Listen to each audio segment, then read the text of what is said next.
feeling cold against your skin. Running through the chaos, letting all the sin. Temptation in a bottle, ready for the night. Craving for the thrill, it's time to ignite. Dark desires burning bright, echoes in the dead of night. No retreat, no looking back on this heart attack.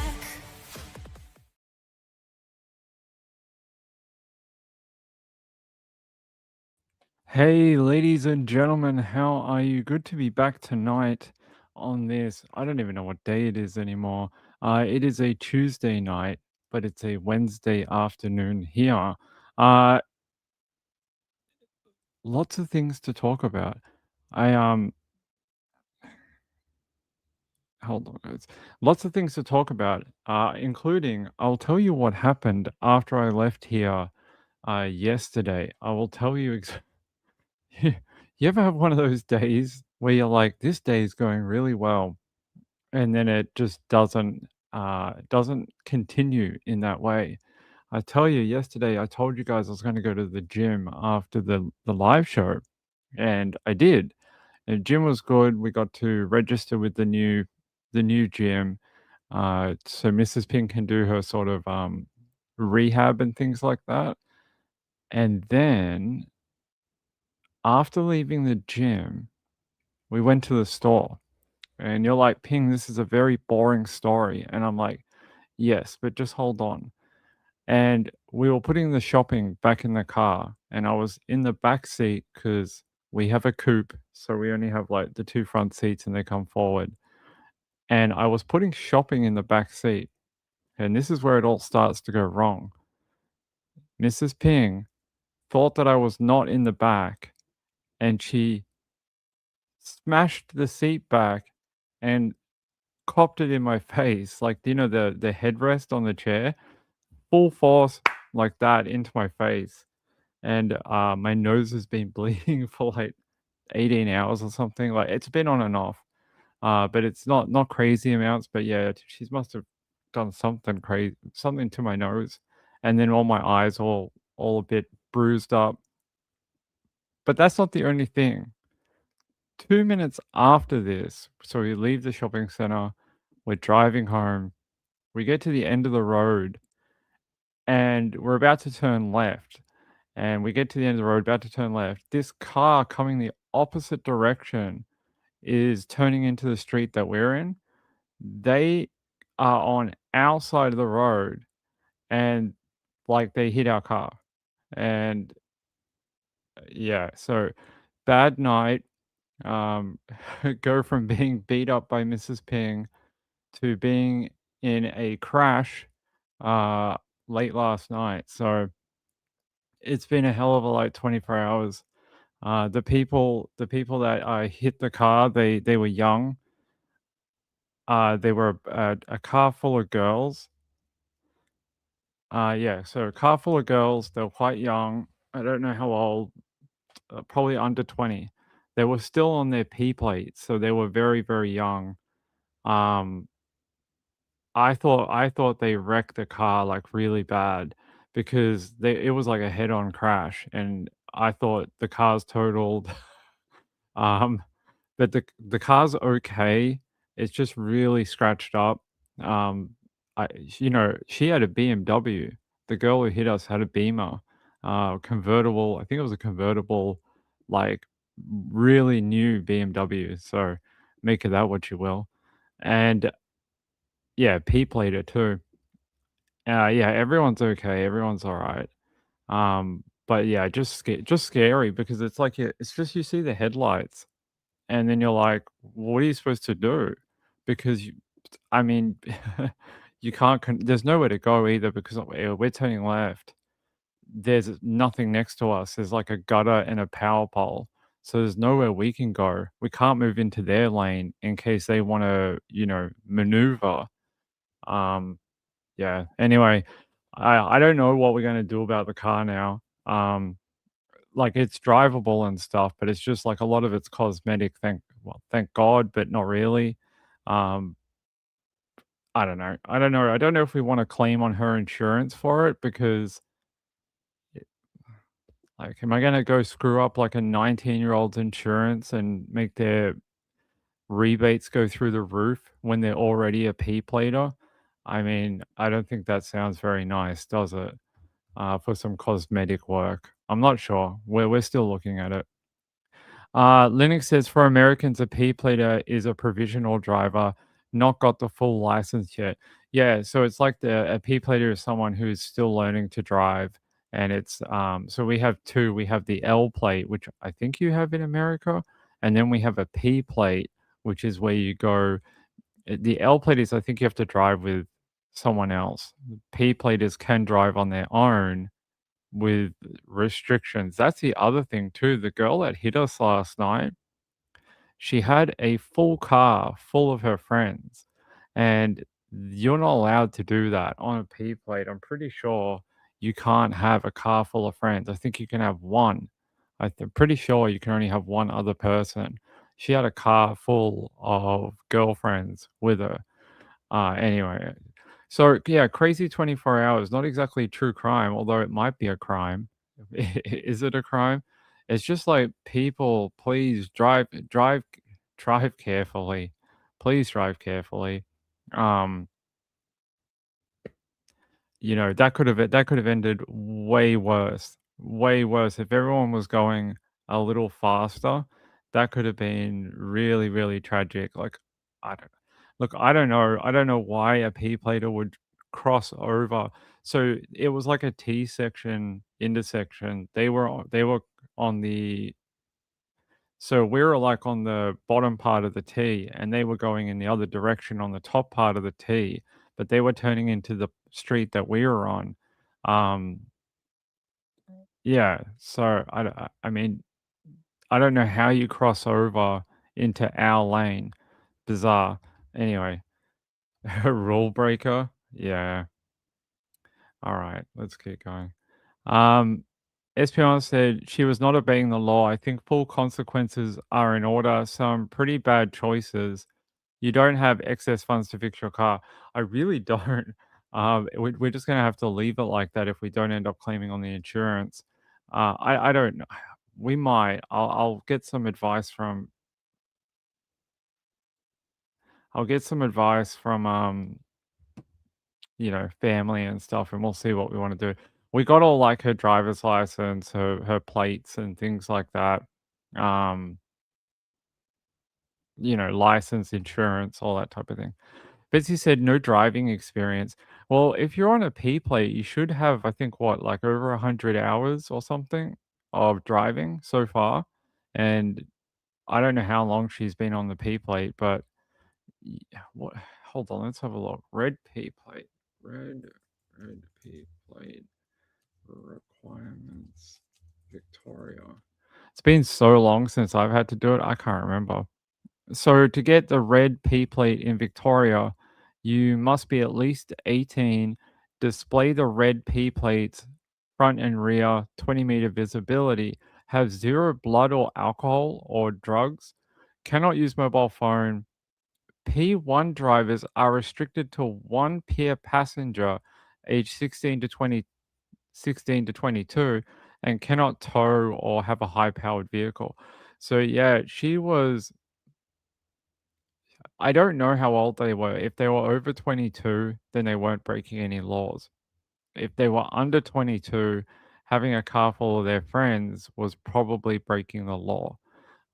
So there you go. They're the requirements for having a P plate. Anyway, that was my last night. That was my last night. Got beaten up by Mrs. Ping and got in a car accident. 2 minutes, literally 2 minutes after I got whacked in the face by Mrs. Ping. We left and then got in a car accident. Uh, bloody hell. One of those days. All right, let's go to the true crime. By the way, tomorrow is the day. Vicky is going to be here. Vicky is going to be here. It's going to be a fun time. Hold on. Vicky's going to come talk to us. We're going to talk about some of her books. She has so many. I was going through the list of them today, and we could pick one book and talk for like 5 hours.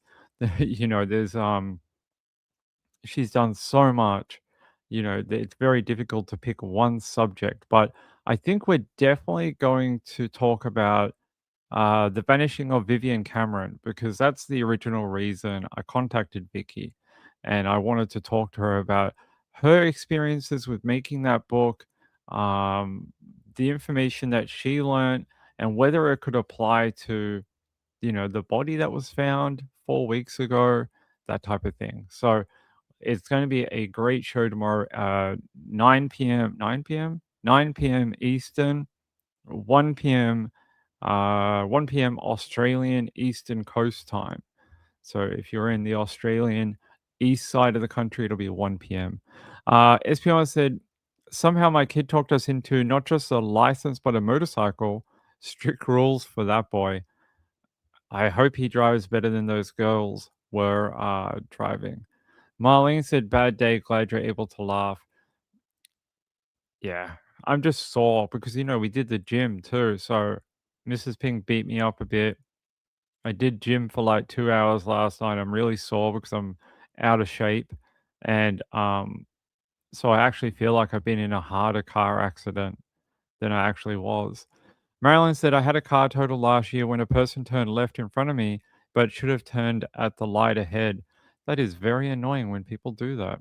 All right, I want to talk about this because this is a very strange story out of Saratoga Springs, and they are looking.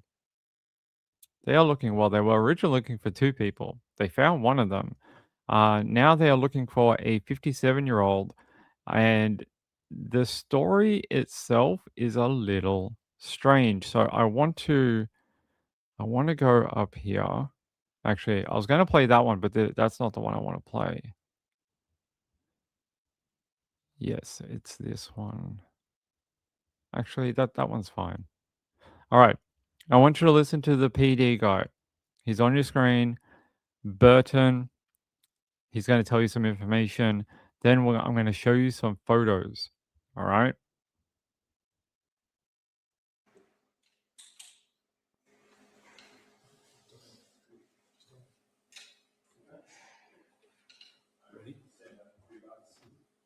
Good afternoon. My name is Andrew Burton. I'm the Chief of Police of the Saratoga Springs Police Department.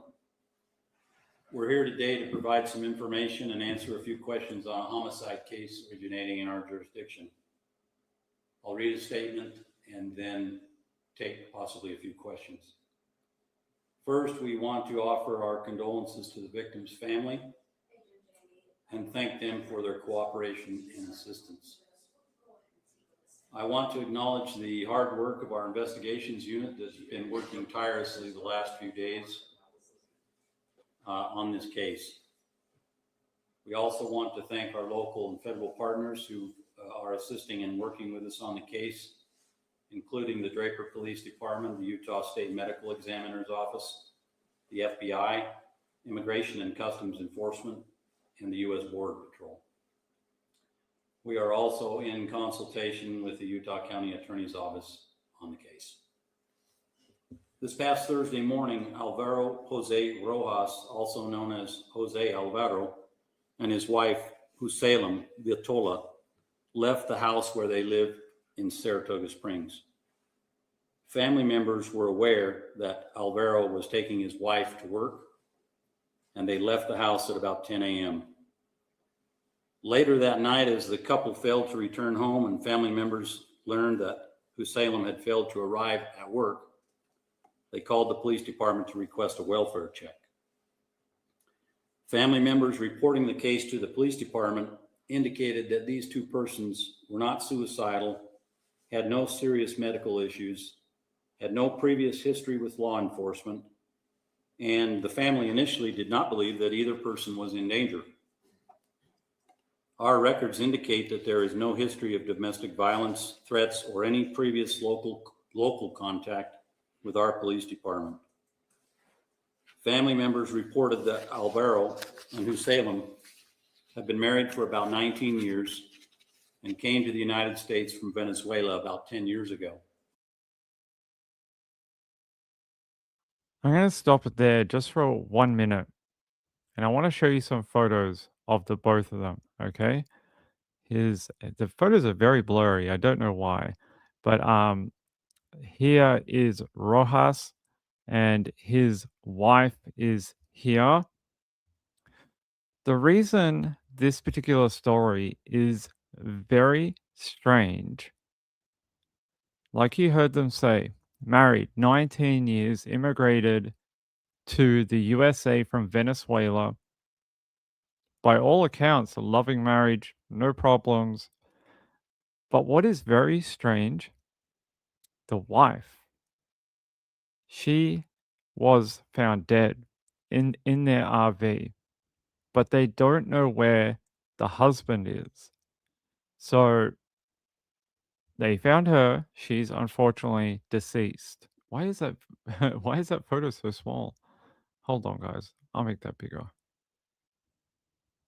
There we go. That's as large as I can make that photo. Um, Unfortunately, they found her deceased inside of their RV, but Rojas is nowhere to be found. They can't find him. He wasn't located anywhere around the RV. And so now they have one dead person and one missing person, and they don't know why. They're not sure what's going on. That's what this press conference will detail to you in a little bit more. I just wanted to give you a heads up so you have some context to what the video is about. Um, yeah, and I'll show you some more after we get through the little bit of a press conference, but it is a little strange. Um, Here, let's go back. If we can, for some reason. What is going on?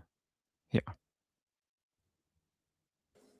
They have two biological children together, an adult daughter and a juvenile-aged son.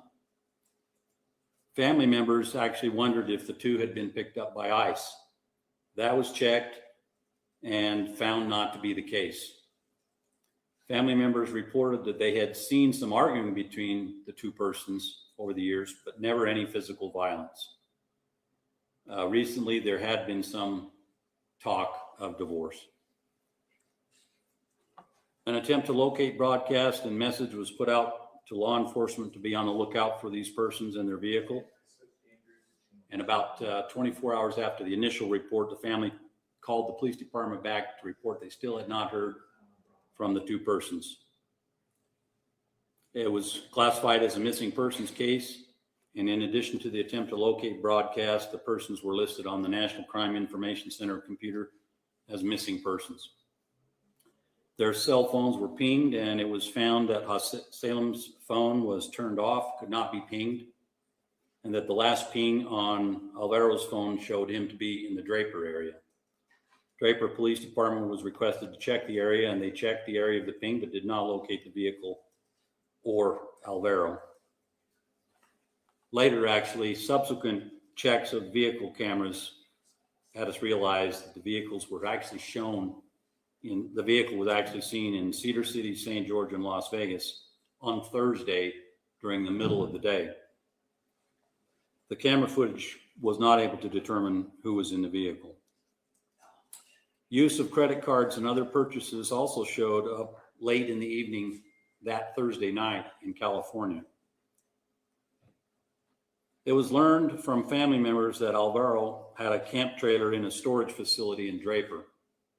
Family members reported that they went there to the trailer on Saturday, but did not locate either party, finding the trailer locked. But they did attempt to look into the trailer through windows and did not see anything or anyone.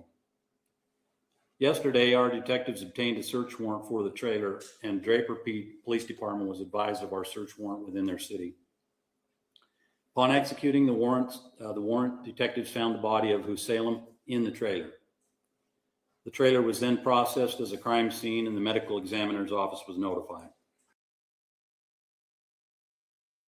Never what you want to hear.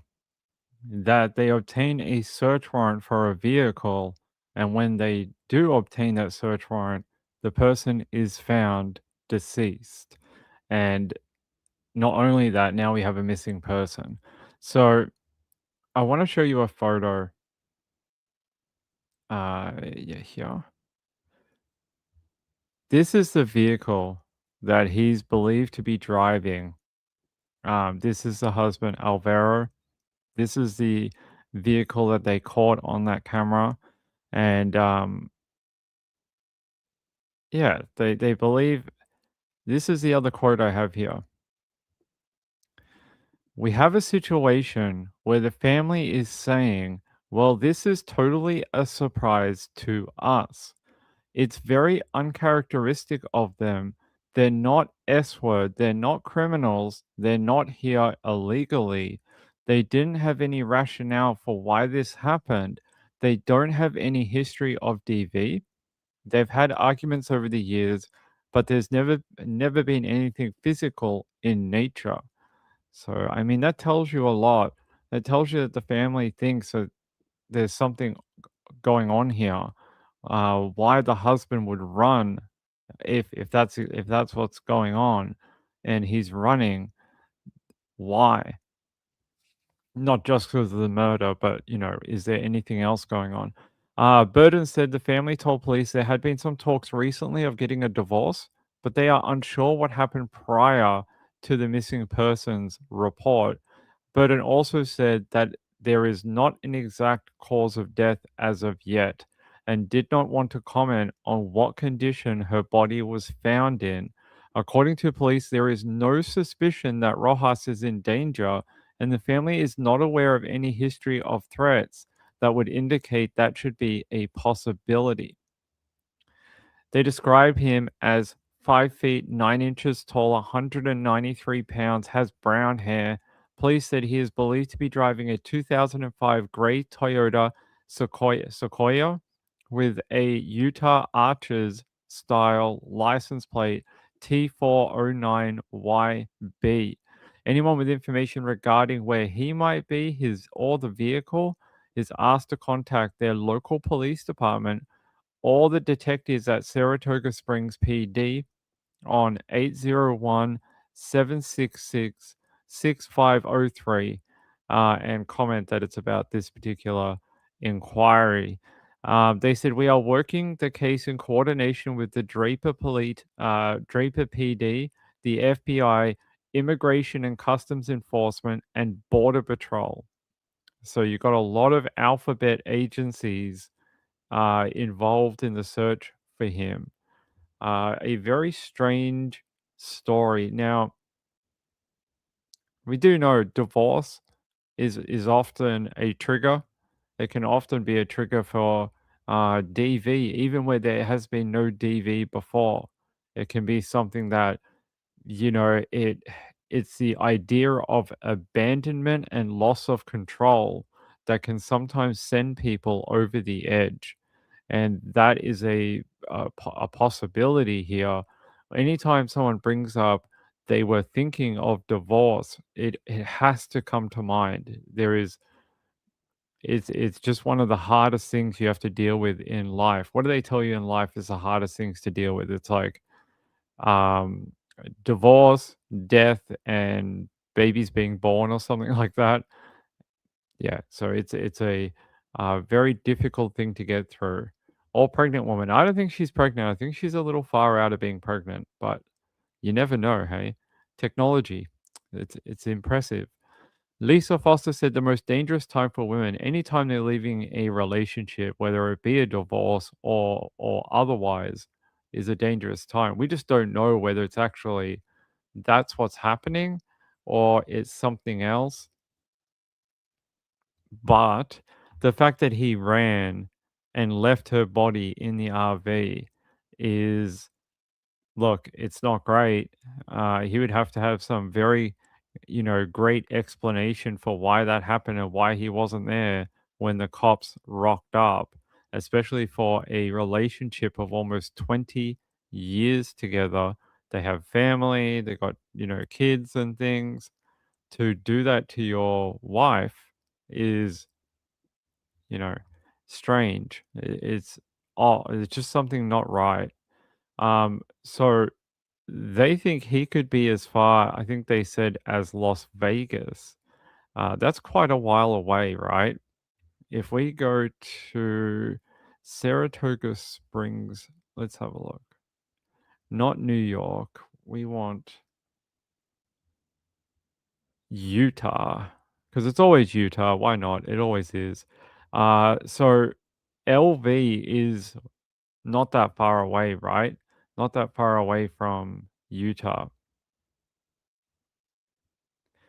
How far away are we talking? Yeah, it's just the next state to the left. So if you drove towards the west coast, it's the next state. How long would it take you to get there? To Let's see. If you wanted to go from Saratoga Springs, Utah, to downtown Las Vegas, like the city, it's only a 5-hour drive. It's not that far. It's about 400 miles, and you take the road I-15 south, and it's basically a straight shot to downtown Las Vegas. It doesn't take long to get there at all. Betsy said a gambler. I don't have any information that tells that. Montana said, I suspect he has an outside interest. You mean like a girlfriend? Maybe. Maybe a yoga instructor. Truth be told, said I had not heard of this case. TY Ping for investigating. You are welcome. I like to do cases that are not getting a ton of media attention. I want to see what else we have on the wife. Let me see what else I can find. The pictures is what gets me. The pictures are such poor quality. And that, I always question that whenever we have missing people, why are the pictures so terrible? Especially for people who've been together for like 20 years.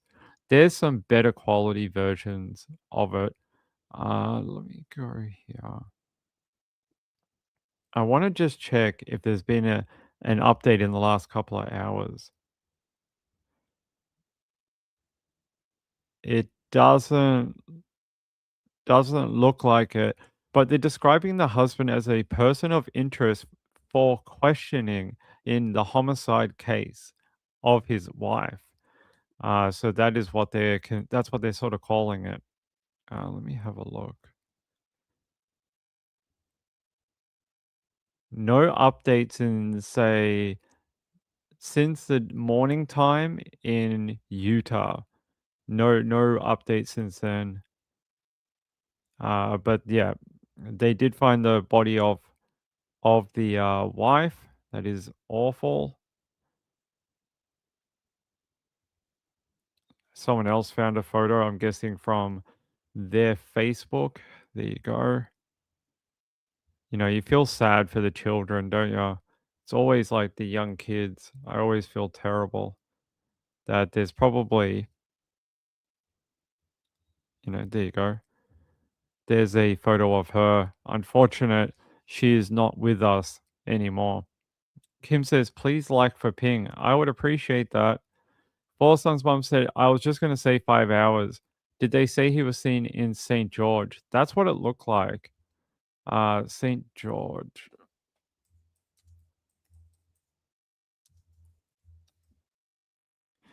Is that right? Where is St. George? It's right on the border, right? I know that name. What border is it on? Arizona? Yeah. It's near the triple point line of Arizona, Utah, and LV. So um, St. George is sort of like not a border town as such, but it's sort of a gateway town. And you would cross through here. I'll show you. You would cross through the sort of the panhandle of Arizona in a way, and then get into LV. Yeah. So this is St. George here. This is the highway I-15 south, and you would head through here, and then you're into LV. So you don't have to stay very long in Arizona. You're just taking that I-15, and it's just cutting through that, almost like the Texas Panhandle, that corner of the state here. Then if you follow this down, you end up in LV, Las Vegas, Nevada. So it's a access point. It's an access point for getting away from Utah. So that could be where he was going. Guys, hold on.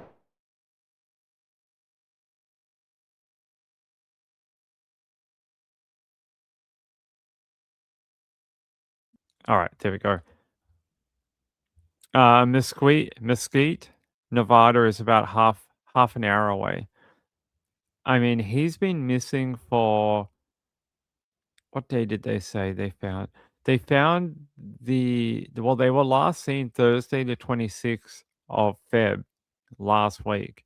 They found the car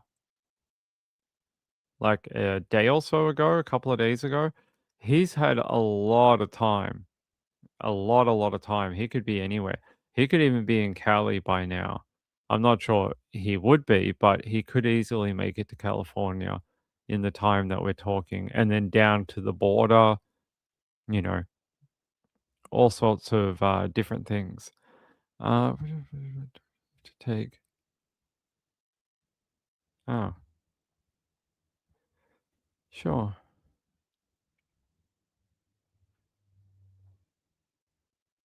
Oh, guys, give me a sec. I'm doing something for our guest for tomorrow, Vicky. Hold on. It's my screw up. Apparently, I didn't do something correctly.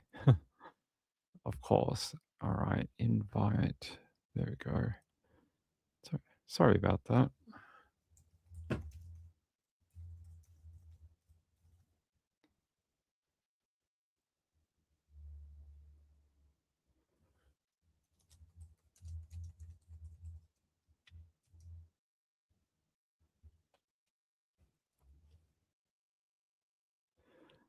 All right.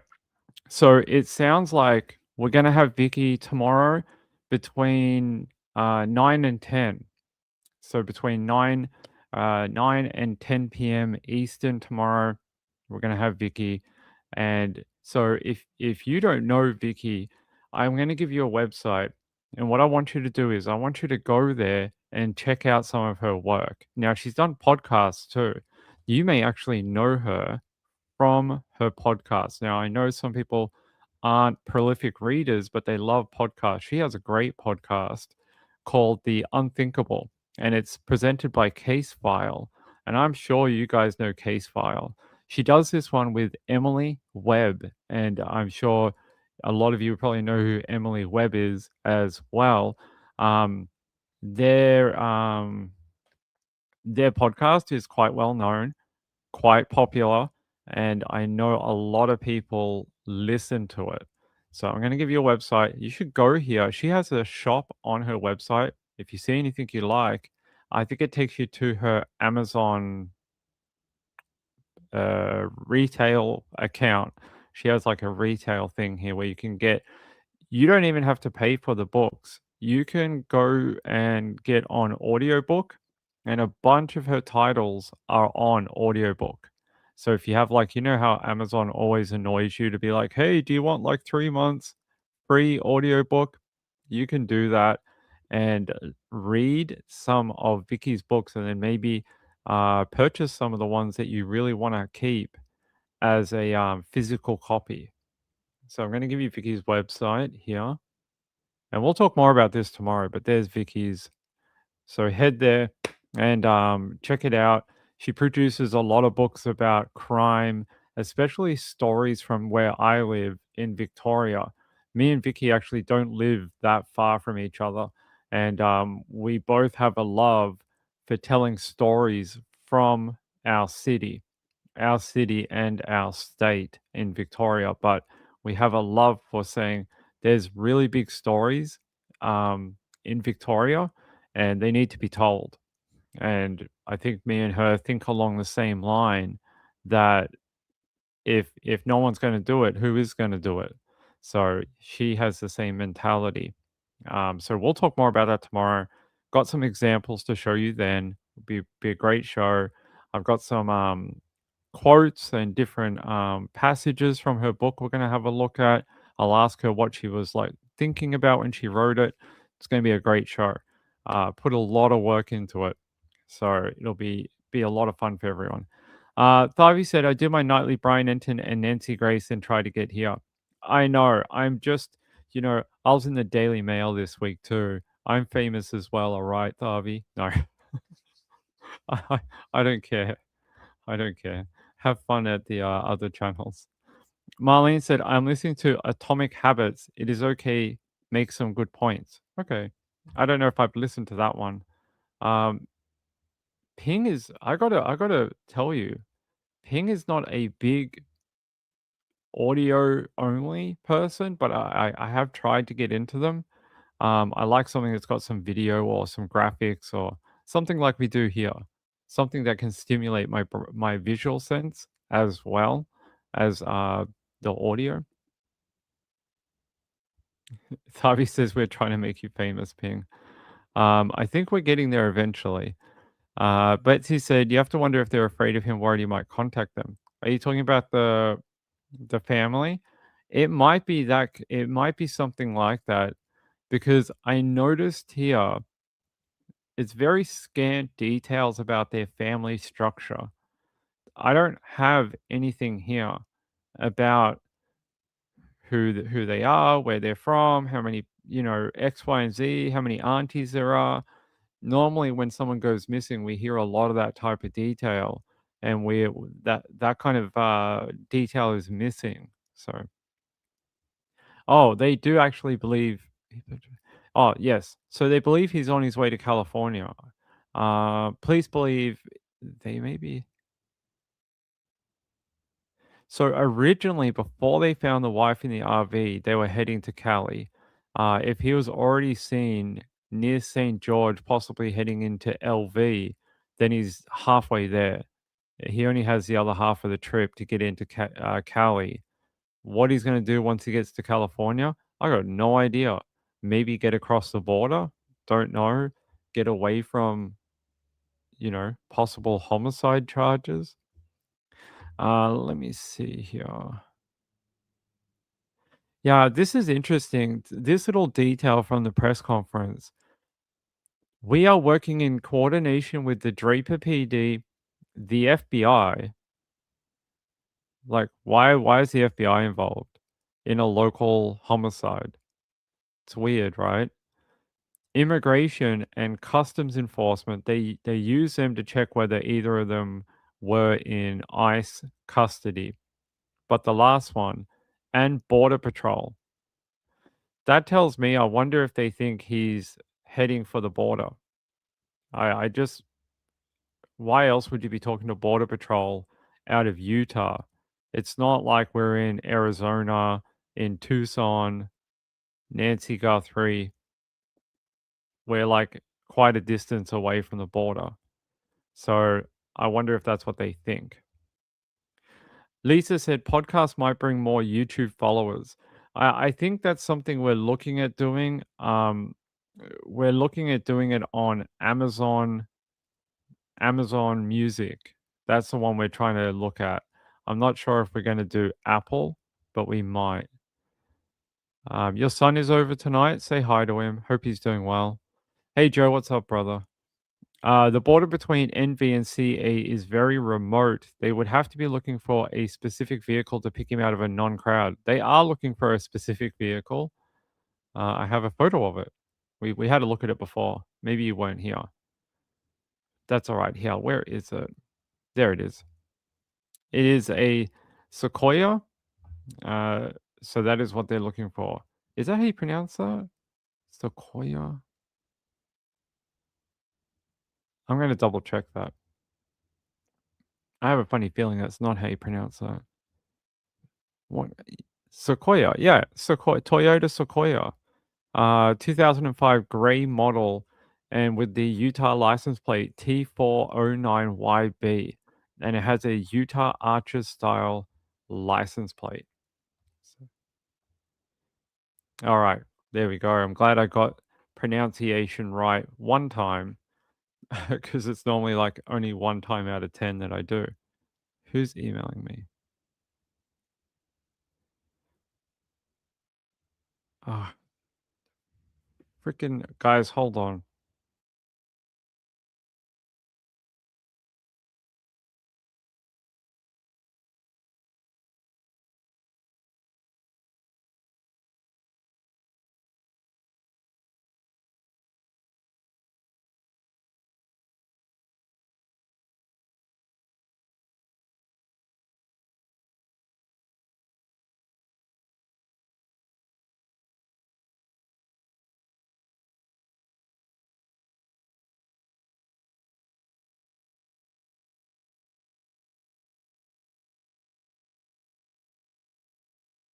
All right, there we go.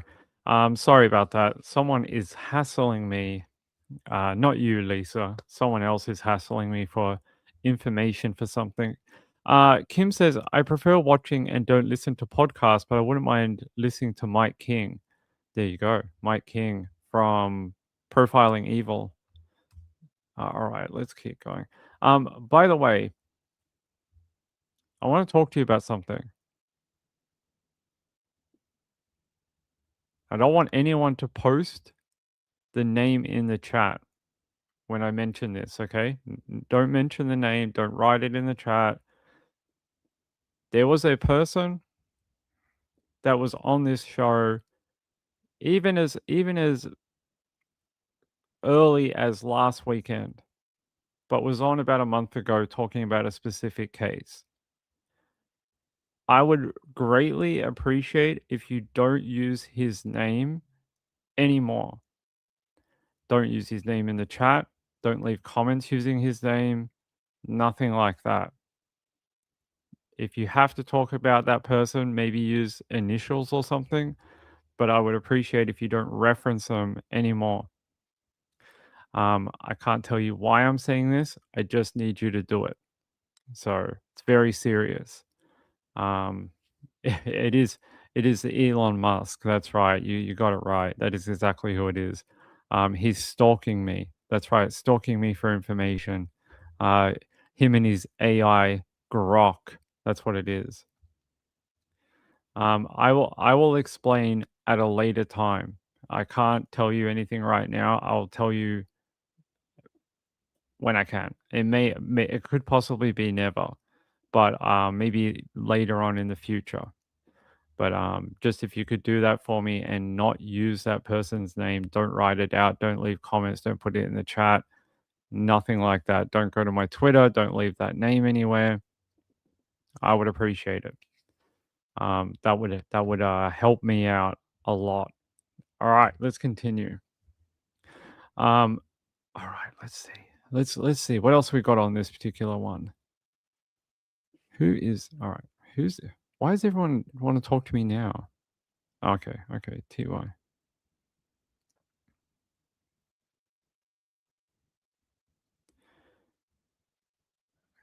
Hold on, guys.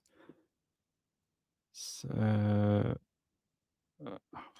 what is going on?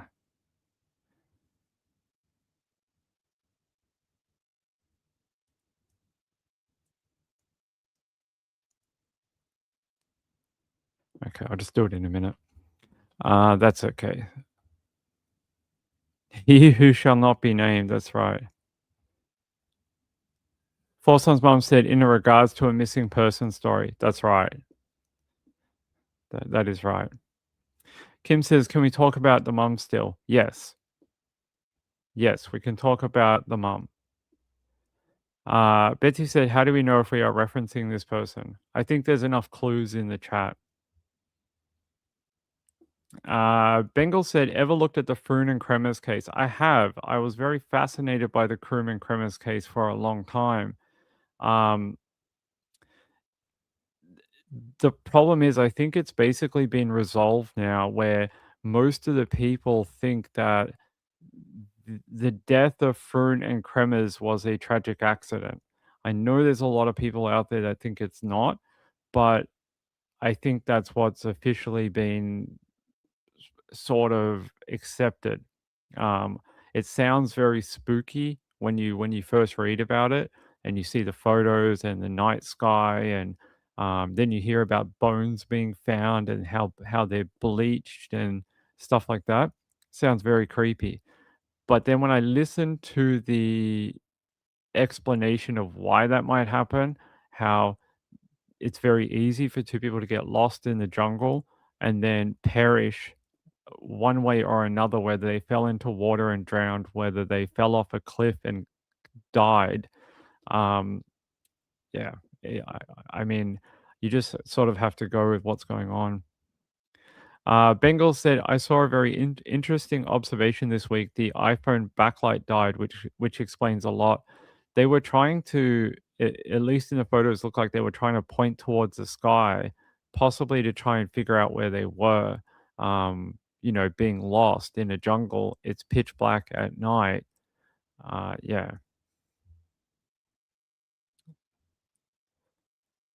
Yes, yeah, stop referencing yourself in the chat. That's right. Um, all right. Yeah, no, the Froome and Kremers thing is very interesting. But I don't know, I can't remember why, but they reckon that's what happened now. That they delayed their return back to the base camp. Somehow they got injured and then got lost in the dark, couldn't find their way out of the jungle, and basically died from exposure or injury, and they ended up finding them. Guys, give me God, it's disruptive show tonight. Hold on.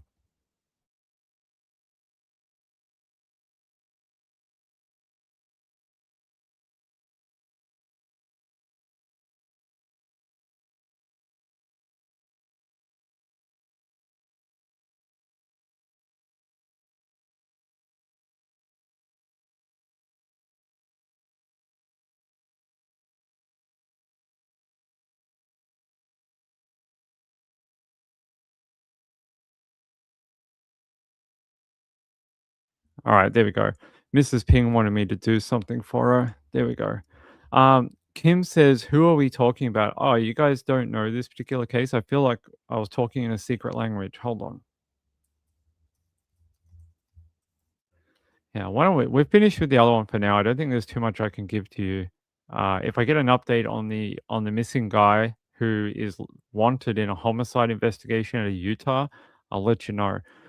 We got sidetracked here. So Chris Kremers and Lizanne Fern were, or Lizanne Fron, were Dutch students who disappeared the 1st of April 2014 while hiking a trail called uh, El Panista in Panama.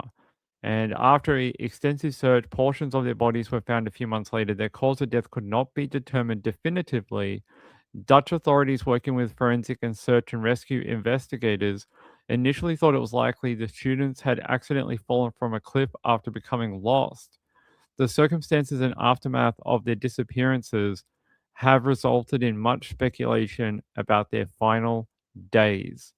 So, let me show you a photo of the girls and maybe it'll jog your memory. Like they're pretty recognizable. Yeah, here's a photo of them. And there's a lot of people out there because there was a lot of these like creepy photos. I'll show you. They recovered a phone and it had like a lot of these weird photos in it like this, just randomly taken, and a lot of people spent years trying to like decipher them and figure out if they were X, Y, and Z. This particular photo was a big point of interest. People couldn't figure out if this was looking up a cliff or looking down a cliff, and there was much speculation over whether this was looking down or up. And basically, people thought there was like a serial killer out there who was preying on, uh, tourists and things like that. But the last update that I've and I was big into it. I was like, "Oh my god, there's a serial killer out there that's killing, backpackers in Panama." And I was like really, really down for the serial killer theory. But I think over the last 2 to 3 years, it's really become apparent that some of the things we see in these photos are desperation of trying to get out of a difficult situation where possibly one or more of them have become injured and they are trying to like get back to civilization and can't. So Kim says, "I thought it was down, but now I'm confused." Yeah, it's a bit one of those photos like a magic eye thing. Lisa said, "I think they were using their phone as a light." I heard that they could have been using it as a light or for positioning to try and find out where they were. Marlene said the two girls from years ago that they found just their camera, they were exchange students living with a host family. Yeah, let me see if I can get like a little wrap up for people who don't know this particular case. Maybe you came to true crime in the last, I don't know, few years and you don't know this particular one. This one dates back quite a while ago, 12 years ago. So you have to have a pretty decent knowledge of all the true crime cases. I don't know if I can find a news. I think it's from so far ago that I can't even find a like a mainstream news about it.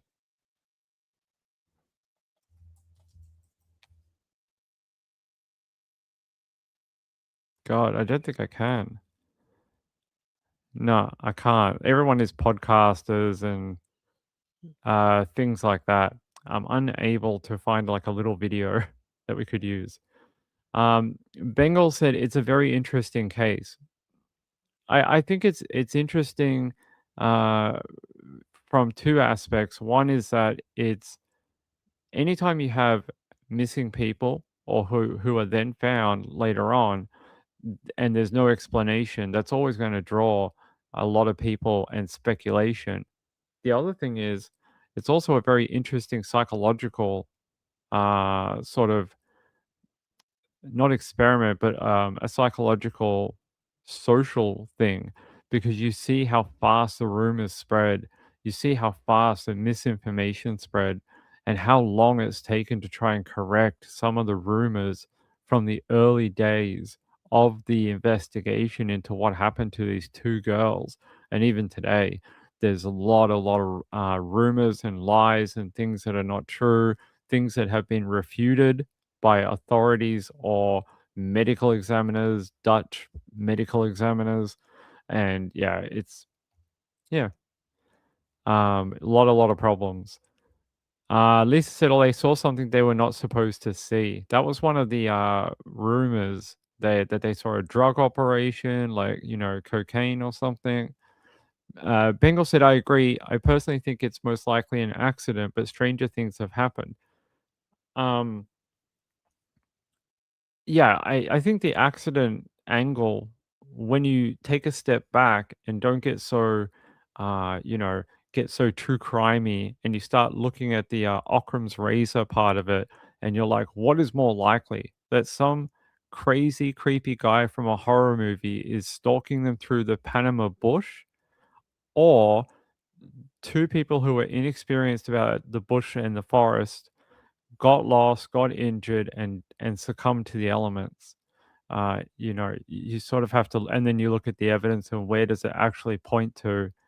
And it actually seems like that's the most likely scenario is somehow they lost their way.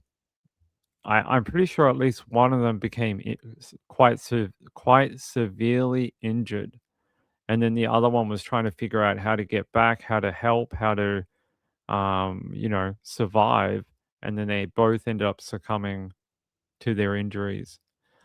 Pretty sad case. Sad case, very young. Um, young people love going out and exploring the world. It shouldn't have ended like that, but it just shows you the dangers of foreign countries doing things that you don't have a good grasp of, and where you should probably always have someone very experienced with the local area with you. Take precautions, have a satellite phone, that type of thing. Have an EPIRB, a location beacon. In Australia, if you go hiking down here, especially at some of our more famous locations, they demand that you take a location beacon, and they can be rented from the ranger station for a small amount of money. And when you rent it and bring it back, they give you the money back. So it's just like a deposit, and they do this to cut down on situations like this where people get lost and a lot of resources have to be used to try to find them, all that type of thing. Hold on.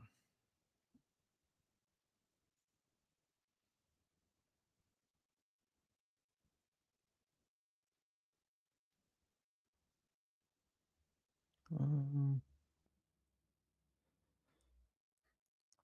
all right, guys, give me 1 sec. Whoever wants this is really badgering me. Give me 1 sec.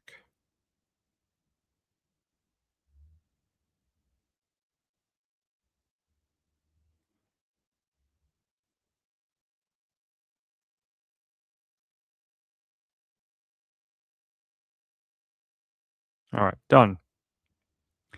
Done. Now they hopefully will leave me alone. Oh, there we go. All right. Bengal, I have a really weird one for you that barely anyone has covered. Ben Smart and Olivia Hope from New Zealand, unsolved. I'll have a look at it. I don't have time tonight to do it, but we can have a look another time. All right. Let me get you some more other updates of the day. But yeah, there's a lot of like rabbit hole cases that you can go down in the world of true crime. There's a whole ton of them. Let me go here. Uh-huh. I want to go to Cleveland because why not? All I feel like we talk about Cleveland far too much. There's a lot of weird things that happen in this region. Bodies of two young girls found in suitcases in Cleveland's South Collinwood neighborhood. That's not a headline you ever want to see. With a breaking news alert. We continue to follow breaking news, and we want to warn you this story is graphic. The bodies of two young girls found buried in suitcases near Ginn Academy. Thanks for joining us for 19 News at 4. I'm Nicole Versansky. Brian Duffy will join us in just a bit. Our Harry Boomer spoke with people who live in that neighborhood where the discovery was made, including, Harry, I understand, one of the people who made that discovery. That is right, Nicole. I am standing right next to the shallow graves where the young girls' bodies were found.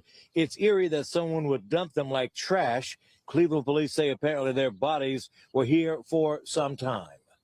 These two shallow graves mark the spots where two young girls were found Monday evening by a man walking his dog. And the only reason, brother, that I opened the door is because it was you. I appreciate that. I spoke with the man through his security door who found the partially buried bodies. He didn't want to go on camera and he didn't say much about the gruesome discovery. He was so traumatized, he really didn't want to talk about the experience. I mean, you seem pretty shook about what you. Well, wouldn't you be? Yeah. I mean, tell me Across the what street from where you live? Cheryl Young has lived in her home since 1999. The bodies were found across the street behind Ginn Academy, a straight line of sight from her front porch. What do you think about what was found over there? Shocked? Scared? Yes. A little frightening.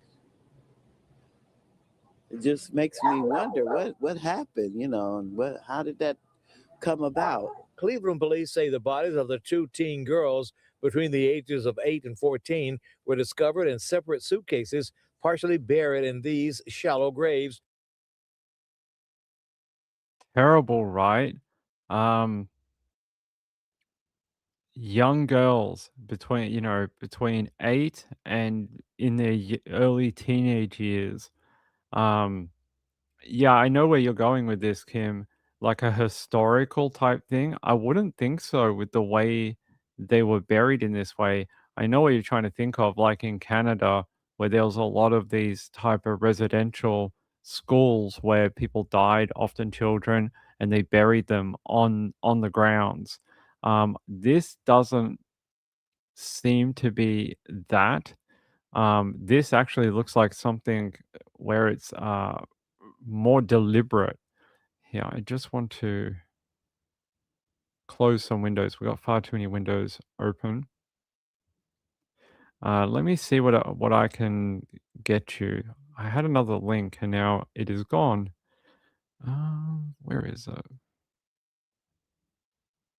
Okay, disappeared. Why did it do that? Apparently, we're having crazy, crazy net problems tonight. Okay. Oh my god. This mouse, at the most inopportune times, just closes windows. It's so annoying. So they're saying that the girls are two young unidentified black girls found dead inside buried suitcases. That's the way they are describing it. That's not my description. I am, you know, not labeling them as, you know, their race. I'm not trying to be like that. It's just what it's telling me. And they're saying a man walking his dog called police after discovering one of the two suitcases buried in shallow graves. That tells me it must be recent, because if the guy walks his dog every day, they would have found it before. It wouldn't have taken, months, or wouldn't have. It would have been very quick if it was something historical. It would have been, you know, probably found a long time ago, most likely. Here, I want to play the press conference here. Okay, all right, thank you. All right, good afternoon, everyone. Uh, Just after 6 p.m. last night, the Division of Police received a call to respond to the area of East 162nd in Midland. The callers stated they had found what appeared to be a body inside of a suitcase at this location. The officers responded out and located a deceased individual that was in a shallow grave inside of a suitcase. The officers immediately began their investigation as they canvassed the area for any potential evidence on scene. The officers located what appeared to be a second shallow grave, and they could tell that there was a second suitcase in that location. The officers at that time identified that there was a body inside of that second suitcase as well. The medical examiner's office responded out, and they took custody of the individuals and for their further investigation. So we completed our investigation on scene. The only updates we have at this time are that the individuals are two juvenile black females. The one individual is suspected to be anywhere between the ages of 8.5 to 13. The second is estimated to be of the age of 10.5 to 14. At this time, there are no clear indicators of the cause of death of the two young females. And we're asking if anyone has any information, saw anything suspicious in the area, that they are to contact the Cleveland Division of Police Homicide Unit at 216-623-5464. We will be operating that line 24 hours a day, so someone will be available to answer those calls. Or they can call Crime Stoppers at 216-252-7463. At this time, we don't know how long the juveniles had been at this location. It was some time, so it's not just something that was recent. The investigation is ongoing. We have to wait for results from the medical examiner, and from there, we should have an update once we have further information.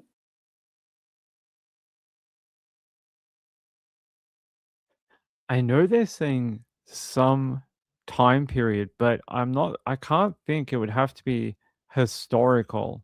Something like from the, like the 1920s or early 1900s. You wouldn't think so, because it would have been discovered. The fact that this guy had a dog and came across it just like that, it almost makes me think it has to be more recent than that. Otherwise, how come no one saw it in 100 years?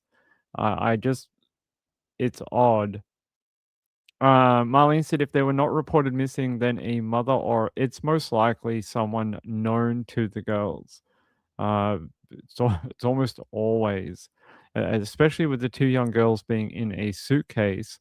I wonder if it's like, yeah, something like DV, familial violence, something like that. I'm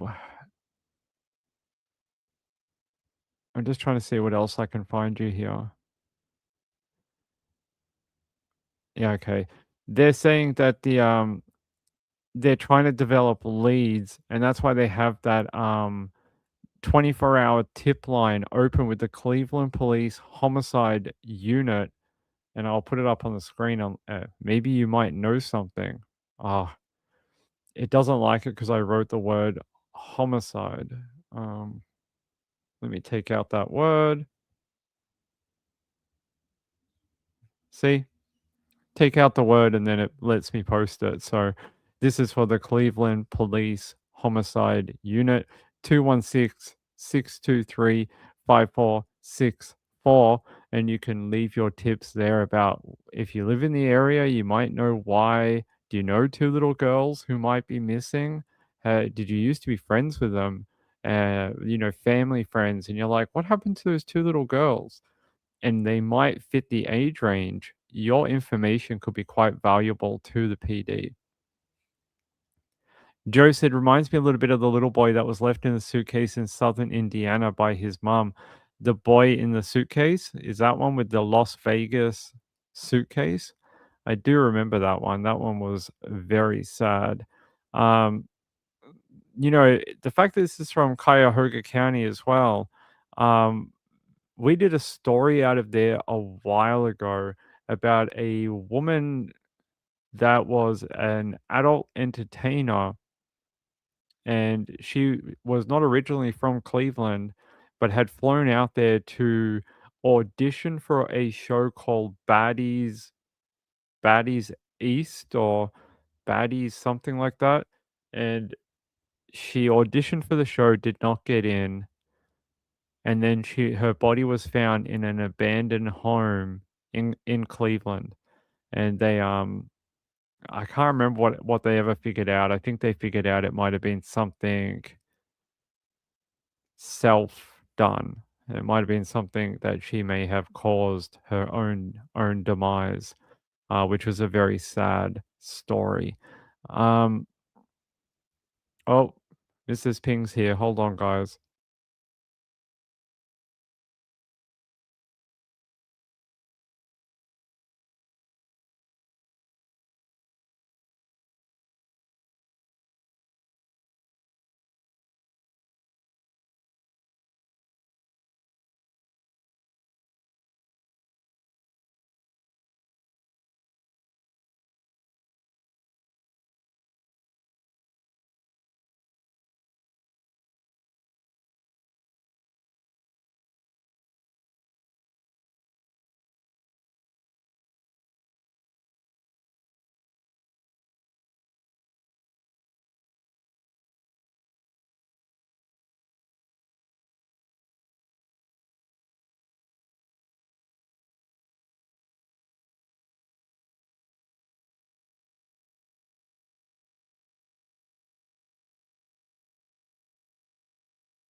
Hey guys, yep, she's here. Do you want to say hi? A bit louder? Hi. There you go. That's all you get. I told them about the car crash. I told them that you beat me up too.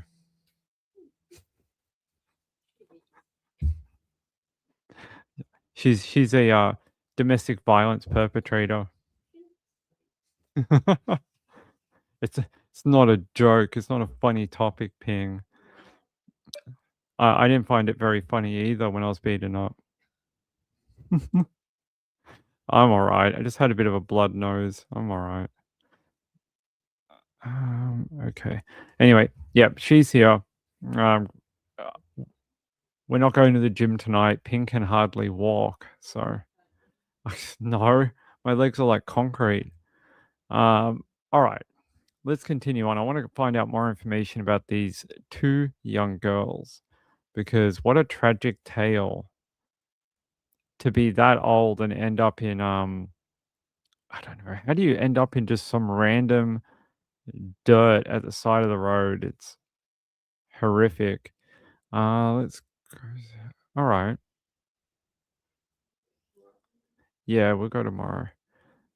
There was a video I wanted to play. If I can find it. Where is it? All right, guys, give me 1 second. I'll grab it.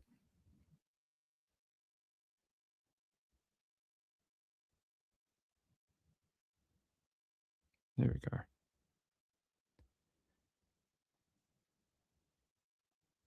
Boy, just a disturbing murder investigation underway right now in Cleveland after a man walking his dog made a horrific discovery. Found the body of a young girl zipped up in a suitcase in a shallow grave near the woods. When police went out to investigate, they actually found another suitcase with another little girl inside. One is believed to be between 8 and 13 years of age, the other 10 to 14 years old. Officials still working to figure out how they died, but say they don't believe it was recent. Investigators. So that's the area right there. I want to take you to this other video where they've got another like shot of it. Let's have a look at like look at the area by this like chain link fencing. You can see they're sort of looking under this pile of branches and trees. It's a really strange place. Like, who would have access? And if it's so public, how would you be able to do that and get away with it? Like, that's what I would like to know. There you go. It's not like that hidden. It's pretty open.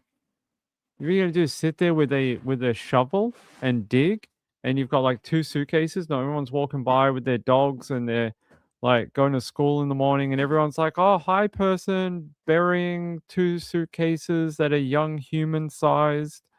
I would like to know, why would no one ever notice this happen?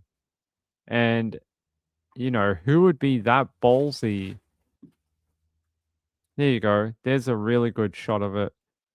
Look, it's right there off the verge. It's not even, it's just off the footpath. Like, 10 feet off the footpath.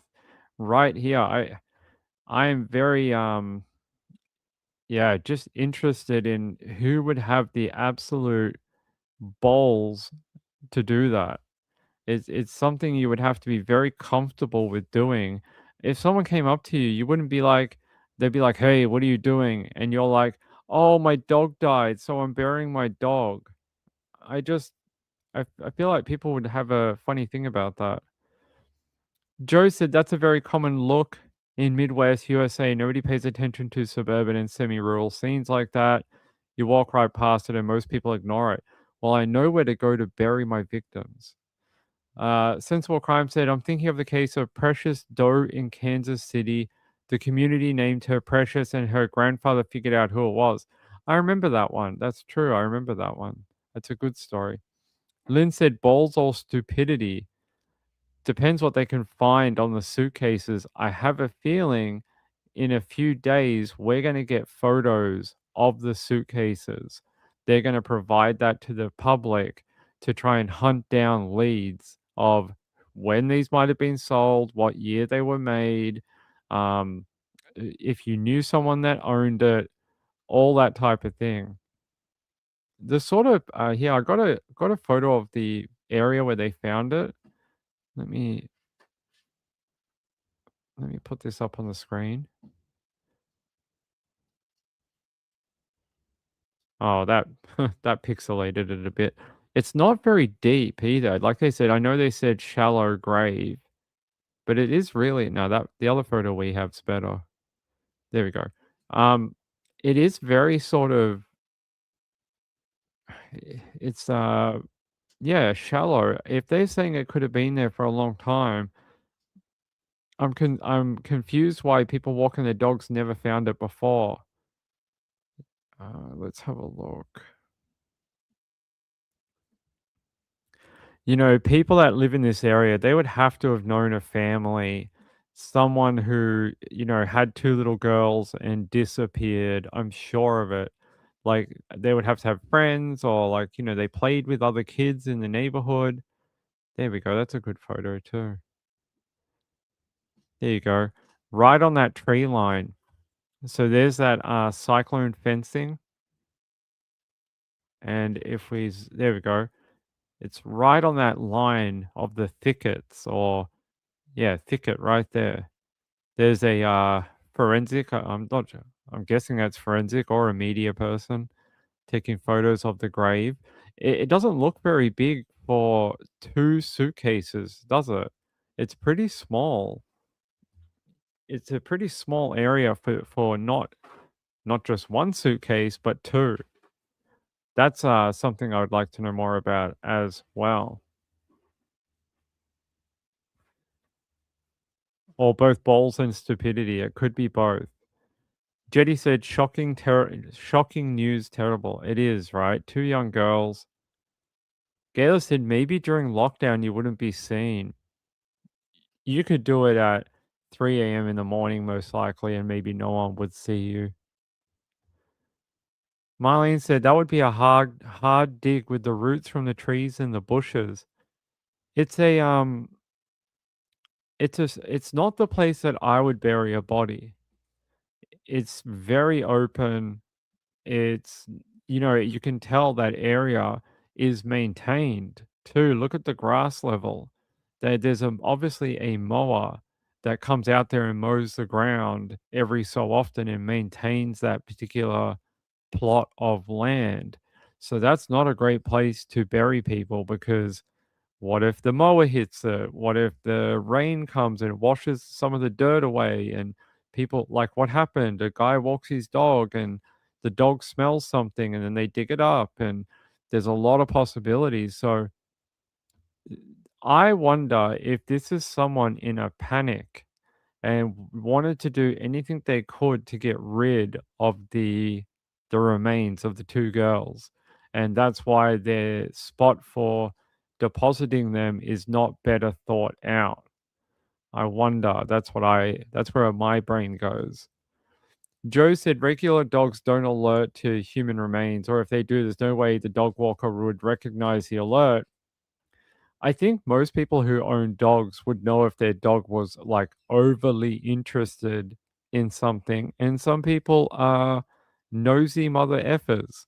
And it seems like this person was a person with a dog who picked up on something and was a nosy mother effer and decided to scrape at the ground a little bit.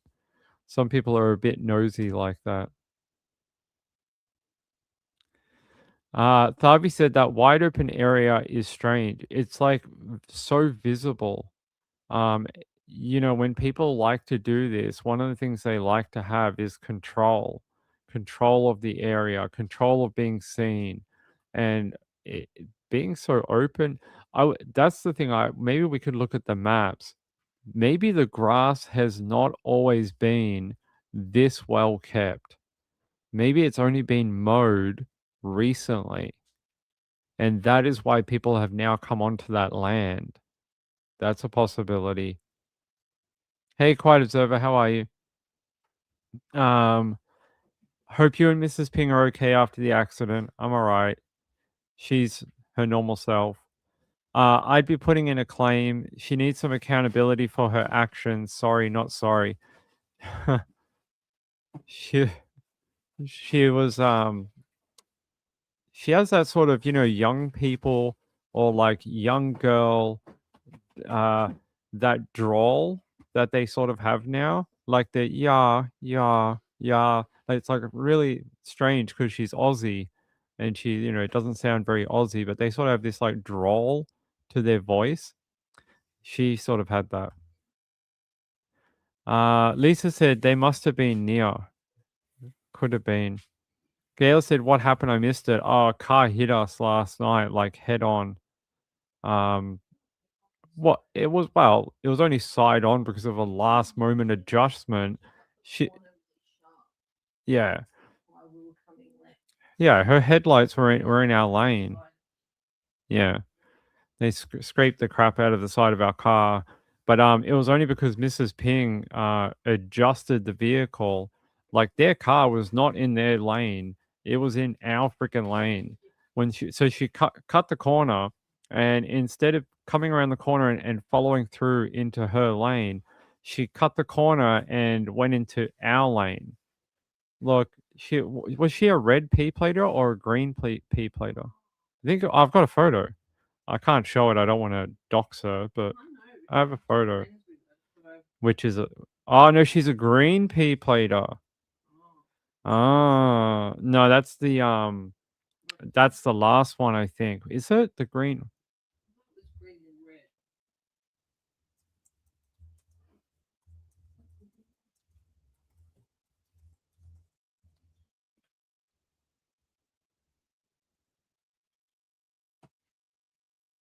No, it's the last one. The red one is the first one, and the green plate is the second stage, just before you get your full license. Okay, so no, she was a girl that was on her last phase of her provisional license. So, well, she, she's not a.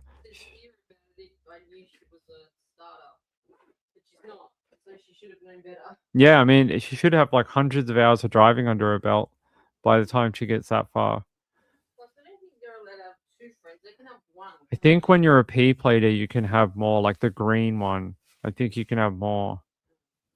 Hold on, I think.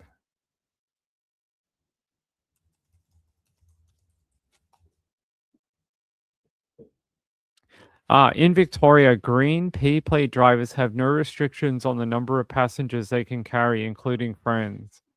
It's only the red P plate and a learner driver that has a restriction on how many people in the car. So she wasn't doing any wrong. So I'll retract that. She wasn't, except for being a shit driver. I've never seen someone cross like that into the other person's lane. Yeah. I think she was going to boot down the street.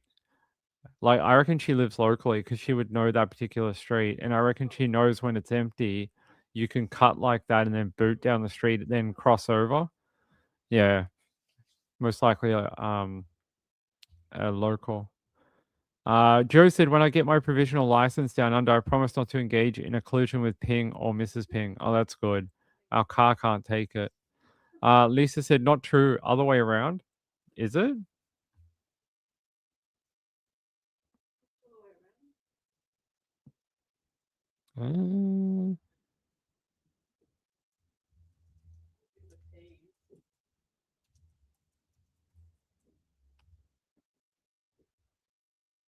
Yeah. P plates are first used for the initial 12 months of a probationary driver. Green P plates are considered P2. So there you go. Gail said, apart from driving on the wrong side of the road, oh, it's the headlights that you see that are on your side of the road that's really scary. Luckily, no one was going that fast. But she like really messed up her BMW. Like, it's a nice BMW, probably like 50. Yeah, her car was more guffed up than ours. I find people who are so like they don't care about their property like that. It's almost like, yeah, someone bought it for her because like she doesn't understand how much it costs. Lisa said tourists always drive on the wrong side of the road. I don't think she was a tourist. I think she was a local. All right, let's keep going. What time is it? Almost 6 o'clock. Okay, we'll check into this a little bit more, and we will keep going. Okay. All right. Let's keep looking. I want to know more about these girls. Yeah. So 8 to 13 and 10 to 14. I wonder why that age range too. 8 to 13 or 10 to 14. It's a weird sort of metric. Like, why are they both just not 10 to 14? Why is one in particular 8 to 13? It's strange, right? No, it could be development. Could look more like gone through puberty or something like that as well. One,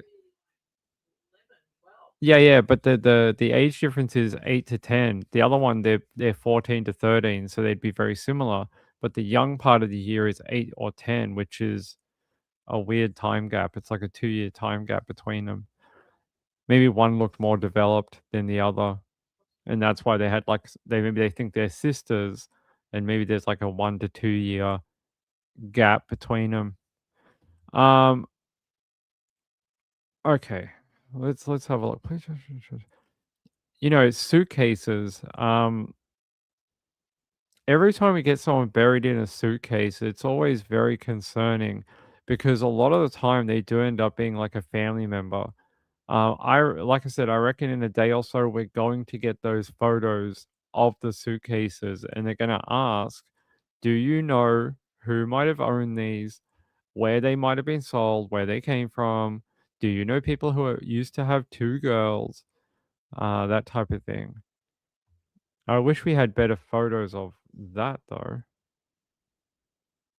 That's actually a better photo. Okay. So this is the area, right? And there's that chain link fence. So if we zoom out, like, yeah, there's the footpath. So it's literally like someone walked down this road or drove and got out, just walked up here, walked to the tree line and buried them and left.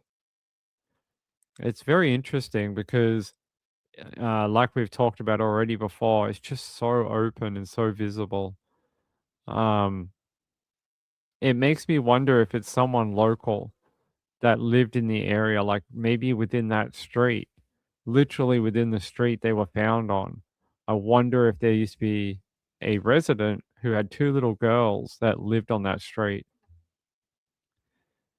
Um, Marlene said, "Wonder if they were in the foster system." I hope not. Ping has a very soft spot for kids in the government or foster system because of my own life, and I'd be very disappointed if that's what's gone on. Kids in the foster or government system are routinely victims of violent crime, and it's because they have no one looking out for them. And a lot of times they are susceptible to being targeted by people because they know no one cares if they're gone. And you can put all the fluff you want around it about, oh, we do care, and there's programs and there's lovely people who work in them. Yeah, those people go home at the end of the day and switch off. And those kids are still in those homes every day. People leave, people quit, people transfer. There's not always the same people there for years and years and years that it takes for a child to become an adult. So there is always an opportunity to be predated on by people with ill intention if you're in the government system. Kim said it's messed up, whatever it is. That is true. Gail said some people care, some people don't. I met a lot of people in the government system who care until it's 5 o'clock, and then they don't care anymore until 9 a.m. the next day. They care very much during business hours, and then after that, they don't care anymore. Um, I guess they have to turn off. They can't always, be talking about it, thinking about it. By the way, there was a bit of an update for Gus Lamont, and I want to tell you what it is. So, the 2 relatives of missing 4-year-old Gus Lamont are not cooperating with investigators, and they're saying South Australian Police Commissioner Grant Stevens has told ABC Radio Adelaide that members of the youngster's family were no longer cooperating with efforts to locate the boy. The boy from Oak Park in South Australia has been missing since September 27 when he was last seen on his family's property. Mr. Stevens asked for an update, said, "As far as I'm aware, it is the status quo from the most recent reports. We are still working with his mom and dad, and there are other members of the family who are no longer cooperating." He also goes on to say they expect to go back to Oak Park in the future. and that they have more things that they would like to accomplish in Oak Park to look for little Gus. So there you go. SA police still hot on the tail of where this boy might be, and they're saying they are dedicated to bringing him home to his family. So, hey Emma, what's up, my friend?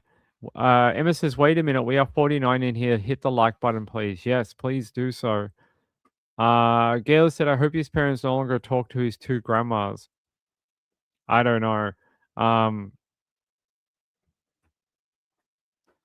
I kind of wonder, like, if your say your son went missing, and the cops come to you and say, the only people that we can find that are any interest to our investigation are your parents. Wouldn't you be hassling them, dogging them for information about your child, since you gave them, the permission to look after them, to be in their lives, to be a part, like, all those type of things? Wouldn't you be hassling them to be like, where the hell's my kid? Cops say to you, I don't have anything else to go off. Tell me where my kid is. Like, I find that, just interesting. Lindy said, what a sweet looking boy. He is a very cute looking kid. There was a new video that they put out too. I wonder if I can play it or not. There was a video of him riding that bike, and I think it's some of the only footage we have of him. Yeah. News heartbreaking new video of little Gus Lamont, his parents breaking their silence on the 4-year-old's disappearance, describing it as the darkest day of their lives. See Hannah Ford's special report in 7 News tonight at 6. Tonight on 7 News, heartbreaking new video of little Gus Lamont, his parents breaking their silence on the 4.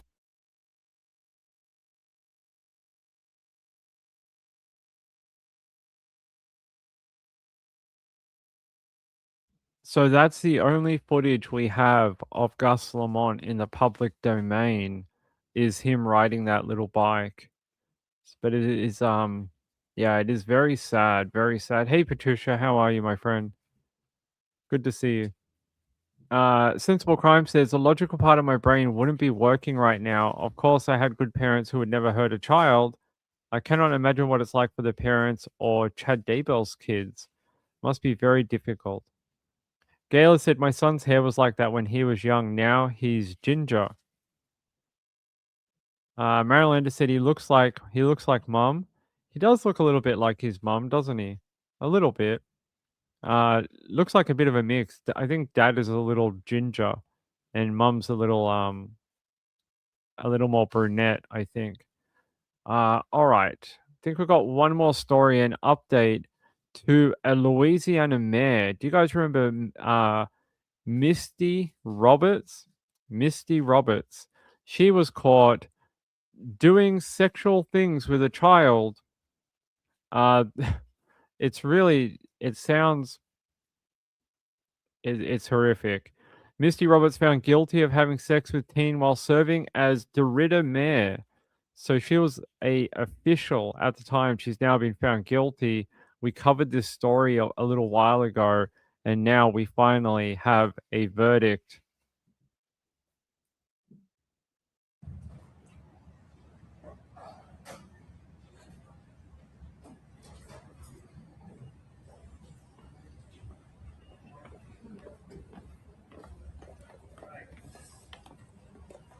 Here she comes.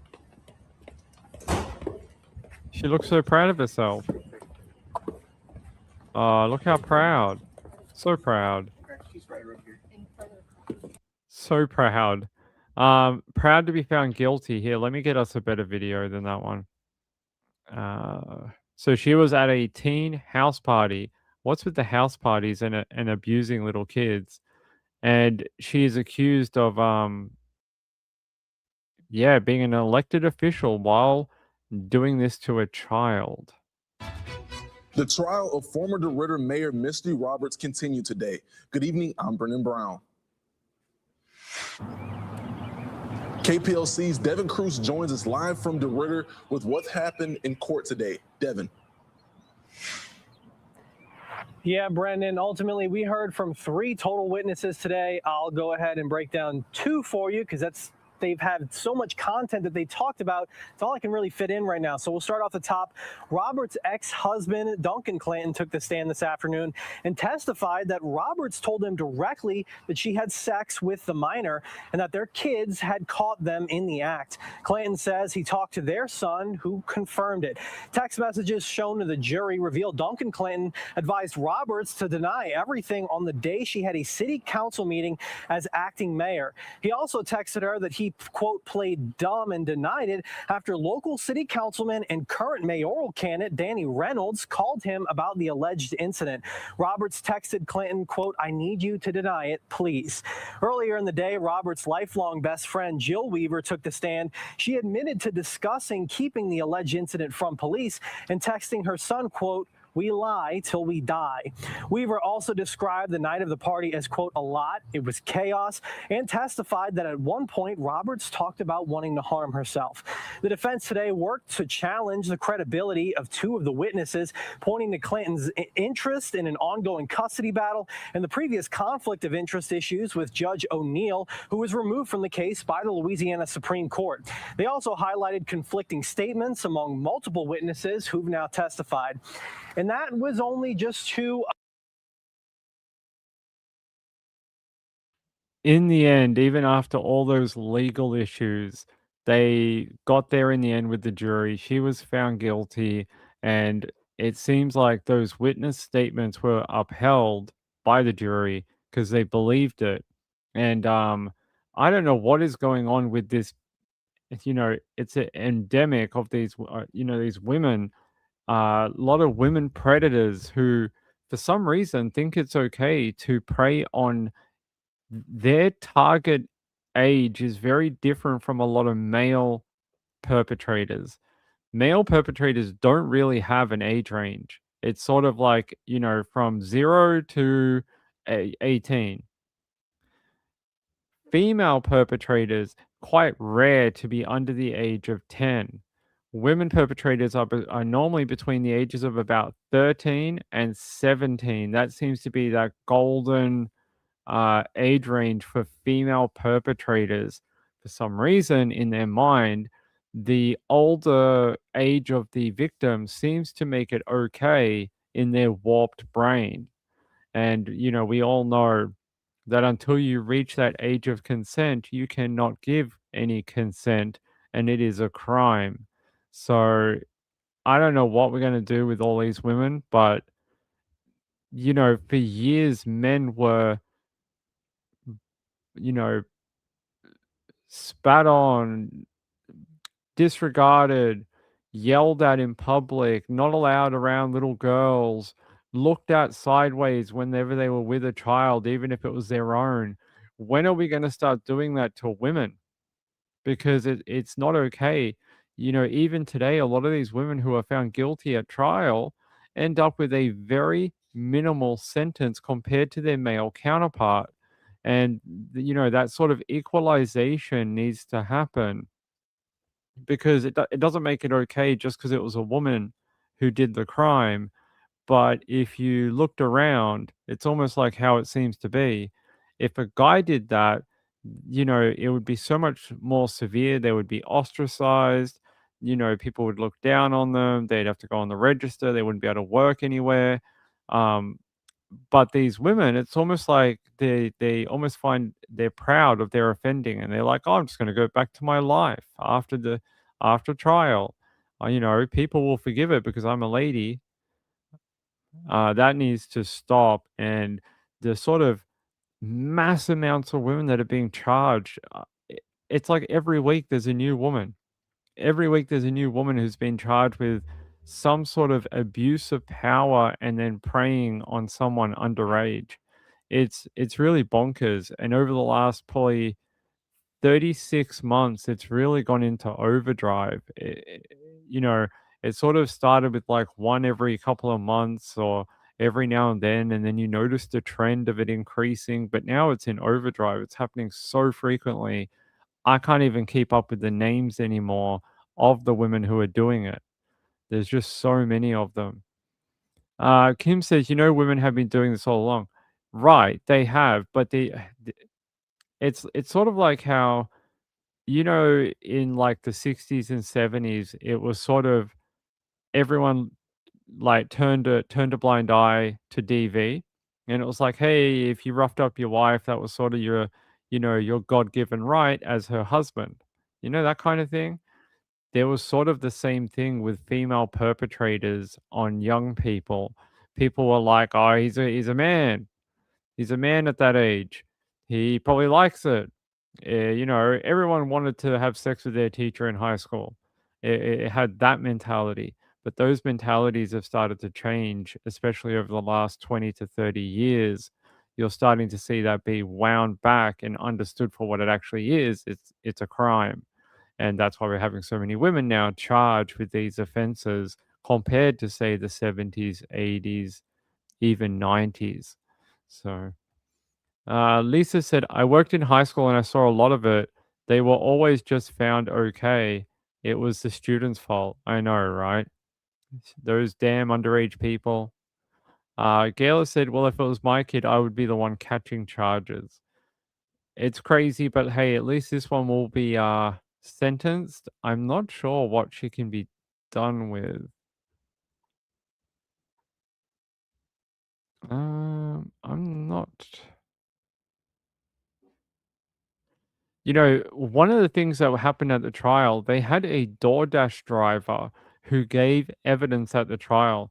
You're never going to believe this. So after the party, a DoorDash delivery driver delivered Plan B to her home, even after she tried to say that her and the underage person did not engage in any sexual acts. Really interesting. You need Plan B for drinking too much vodka? I don't think that's the way that medication works. I don't think it's a hangover cure. So yeah, they actually had a DoorDash driver come in and testify that he dropped that off at her home. Patricia said, "How can a woman with children can do this?" I'm not sure. And a lot of the kid that she preyed on was about the same age as her children. So she is she was a mayor too, a mayor of a town. It's crazy. It really is. But hey, she's been found guilty. That is great. I stands accused of carnal knowledge. Yeah, let me look up what the penalty for this could be.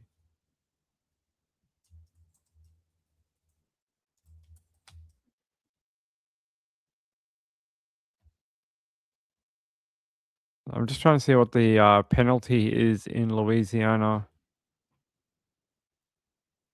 So the penalty range is 10 years in prison and a fine of up to $5,000 or both. And in the misdemeanor, it's up to 6 months in jail or a fine of up to $1,000. In the other charge, indecent behavior with juveniles, up to 7 years in prison is a standard penalty and a fine of up to $5,000. So those are the sentencing ranges that could be applied in the Misty Roberts case.